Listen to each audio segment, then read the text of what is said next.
Inilah yang dimanfaatkan oleh Roy dan kawan-kawan ini ya untuk bisa quote unquote mengulur-ngulur waktu untuk masuk sidang pokok perkara. Kenapa untuk itu alasannya?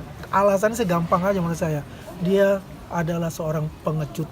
Ini kan si Roy Suryo kan ngajuin pra-pra lagi. Ya. Pernah bahas itu sama Bapak sih?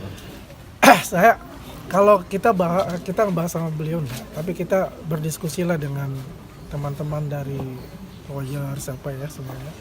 Kalau saya sebetulnya tahun kemarin ya, waktu bulan November, saya sudah men-challenge Roy dan kawan-kawan itu kalau merasa dikriminalisasi terhadap pasal-pasal yang dikenakan kepada mereka, karena kan mereka selalu mengatakan ada pasal penyelundupan. Pada itu kan pasal penyelundupan dari LP pertama pun 32, 35 itu sudah ada di dalamnya. Tapi diglorifikasikan itu pasal penyelundupan oleh mereka. Ini yang sangat menarik untuk kita itu ya. Ya, artinya apa? Dia memanfaatkan celah-celah dari Undang-Undang Nomor 20 tahun 2025 itu ya, yang berlaku tanggal 2 Januari 2026 itu memang tidak ada yang namanya PK itu sekali, dia bisa berulang kali. Tapi ada titiknya nanti itu, selesai itu ada, ya. Itulah yang dimanfaatkan oleh dia untuk melakukan PK itu. Karena kalau Undang-Undang Nomor 8 tahun 81 itu ketika pokok perkara nomornya saja sudah ada itu gugur semua untuk namanya perapit itu. Tapi sekarang ya karena ada Undang-Undang Nomor 20 tahun 2025 itu perapit didahulukan baru pokok perkara. Inilah yang dimanfaatkan oleh Roy dan kawan-kawan ini ya untuk bisa quote unquote mengulur-ngulur waktu untuk masuk sidang pokok perkara. Kenapa untuk itu alasannya? Alasannya segampang aja menurut saya. Dia adalah seorang pengecut takut masuk pokok perkara. Karena mereka nggak punya yang namanya barang bukti untuk di-challenge. Karena selama ini yang dilakukan adalah asumsi-asumsi semua isinya gitu loh. Ya keuntungan dia mereka tidak ditahan untuk itu. Dan kita respect terhadap hukum itu sendiri dan semuanya itu berjalan secara on the track dan kita lihat saja nanti bagaimana dari sudah sidang ketiga, nanti sidang keempat itu ada pembuktian ya. Putusan sela, sidang kelima itu ada pembuktian, sidang 6 ada pemanggilan saksi-saksi pelapor itu. Nah, kita ikuti aja tuh semua itu dan kita pantau semua itu dan berharap bahwa semua itu adalah tidak ada intervensi-intervensi dan kita yakin bahwa hukum kita ini berjalan dengan baik ya, dengan dipimpin oleh jaksa penuntut umum yang menurut saya itu adalah jaksa penuntut umum yang terbaik untuk itu dan juga hakim-hakim yang mempunyai kapasitas dan kapabilitas yang luar biasa untuk memimpin di sidang pokok perkara di Pengadilan Negeri Jakarta Timur. Oke, terima kasih Bang. Sehat ya? Laras. Iya. Bang Andi, Bang Andi. Terima kasih. Beda. Siapa? Pak. Iya.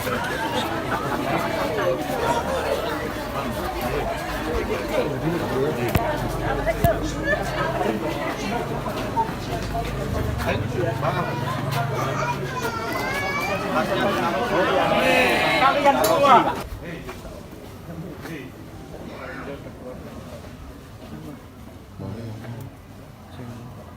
Dari mandor bisil.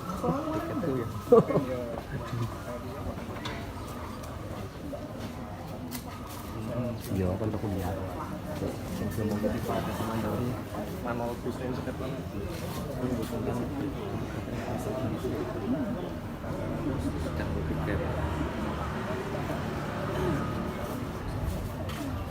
Kamu tadi?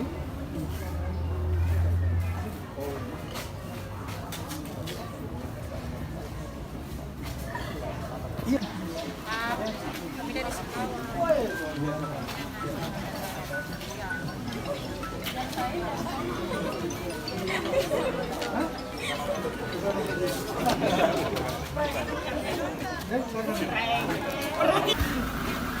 Ayo, harus laporan dulu makanya kita.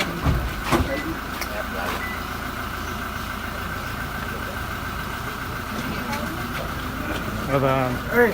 Pagi Bang. Ini kan si Roy Suryo kan ngajuin pra-pra lagi. Ya, Pernah bahas itu sama Bapak sih? saya kalau kita bahas sama beliau enggak, tapi kita berdiskusi lah dengan teman-teman dari lawyer siapa ya sebenarnya. Kalau sebetulnya tahun kemarin ya, waktu bulan November, saya sudah men-challenge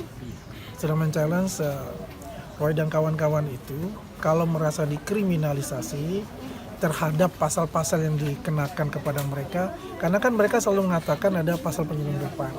Pada itu kan pasal penyelundupan dari LP pertama pun 32, 35 itu sudah ada di dalamnya. Tapi diglorifikasikan itu pasal penyelundupan oleh mereka. Ini yang sangat menarik untuk kita itu ya. Ya, artinya apa? Dia memanfaatkan celah-celah dari Undang-Undang Nomor 20 tahun 2025 itu ya, yang berlaku tanggal 2 Januari 2026 itu memang tidak ada yang namanya PK itu sekali, dia bisa berulang kali. Tapi ada titiknya nanti itu, selesai itu ada, ya. Itulah yang dimanfaatkan oleh dia untuk melakukan PK itu. Karena kalau Undang-Undang Nomor 8 tahun 81 itu ketika pokok perkara nomornya saja sudah ada itu gugur semua untuk namanya perapit itu. Tapi sekarang ya karena ada Undang-Undang Nomor 20 tahun 2025 itu perapit didahulukan baru pokok perkara. Inilah yang dimanfaatkan oleh Roy dan kawan-kawan ini ya untuk bisa quote unquote mengulur-ngulur waktu untuk masuk sidang pokok perkara. Kenapa untuk itu alasannya? Alasannya sih gampang aja menurut saya. Dia adalah seorang pengecut takut masuk pokok perkara. Karena mereka nggak punya yang namanya barang bukti untuk di-challenge. Karena selama ini yang dilakukan adalah asumsi-asumsi semua isinya gitu loh. Ya. Ya keuntungan dia mereka tidak ditahan untuk itu. Dan kita respect terhadap hukum itu sendiri dan semuanya itu berjalan secara on the track dan kita lihat saja nanti bagaimana dari sidang sudah sidang ketiga, nanti sidang keempat itu ada pembuktian ya.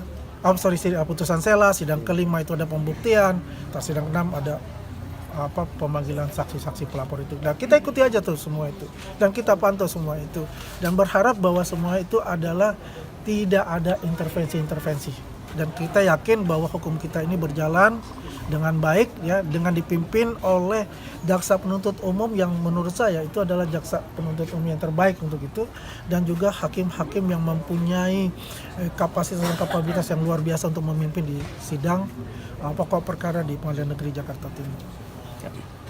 Oke, terima kasih Bang. Terima kasih. Sehat ya? Alhamdulillah. Iya. Bang Andi, Bang. Subscribe, share, like, and comment. Subscribe, share, like, and comment. Subscribe, share, like, and comment. Subscribe, share, like, and comment. Subscribe, share, like, and comment.